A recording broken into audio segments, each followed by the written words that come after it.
மண்டல மற்றும் மாநில அளவிலான நிபுணர் குழுக்களின் ஒப்புதலை பெற்ற பிறகே கோவில்கள் சீரமைப்பு, கோபுர கட்டுமான பணிகளை மேற்கொள்ள வேண்டும் என்று சென்னை உயர்நீதிமன்றம் உத்தரவிட்டுள்ளது.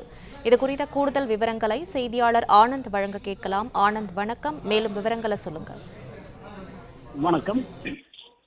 மண்டல மற்றும் மாநில அளவிலான நிபுணர் குழுவின் ஒப்புதலுக்கு பிறகு கோவில்கள் சீரமைப்பு மற்றும் கட்டுமான பணிகளை மேற்கொள்ள வேண்டும் என சென்னை உயர்நீதிமன்றம் தெரிவித்திருக்கிறது. ஈரோடு மாவட்டம் சத்தியமங்கலம் தாலுகாவில் உள்ள மாக்காம்பாளையம் கிராமத்தில் உள்ள பத்ரகாளி அம்மன் கோவில் குடமுழுக்கு நடத்த அனுமதி வழங்க வேண்டும் என கோரி இந்து சமய அறநிலையத்துறைக்கு உத்தரவிட வேண்டும் என கோரி அறங்காவலர் சார்பில் சென்னை உயர்நீதிமன்றத்தில் வழக்கு தொடரப்பட்டது.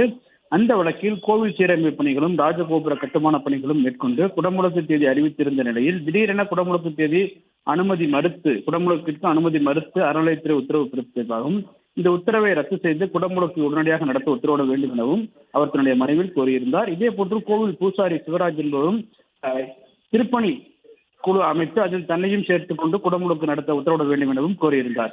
இந்த வழக்கு நீதிபதி பரத சக்கரவர்த்தி முன்பாக விசாரணைக்கு வந்தது. அப்பொழுது அறநிலையத்துறை தரப்பில் ஆஜரான வழக்கறிஞர் உயர்நீதிமன்ற உத்தரவின் அடிப்படையில் மண்டல மாநில நிபுணர் குழு அனுமதி பெறாமல் கோவில் சீரமைப்பு பணிகள் மேற்கொள்ளப்பட்டதால் கோவில் குடமுழுக்கு நடத்த அனுமதி மறுத்ததாக தெரிவித்தது.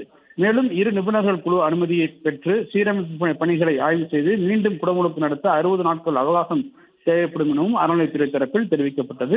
இதனை ஏற்றுக்கொண்ட நீதிபதி உயர்நீதிமன்ற உத்தரவின் அடிப்படையில் நிபுணர் குழுவின் அனுமதி பெற்று கோவில்களில் சீரமைப்பு மற்றும் கோபுர கட்டுமான பணிகளை மேற்கொள்ள வேண்டும் எனவும் உத்தரவிட்டார். மேலும் சீரமைப்பு பணிகளை ஆய்வு செய்து அது குறித்து இந்து சமய அறநிலையத்துறை உரிய முறையில் விண்ணப்பித்தால் 60 நாட்களுக்குள் குடமுழுக்கு நடத்த அனுமதிக்க வேண்டும் எனவும் நீதிபதி தன்னுடைய உத்தரவில் தெரிவித்திருக்கின்றார்.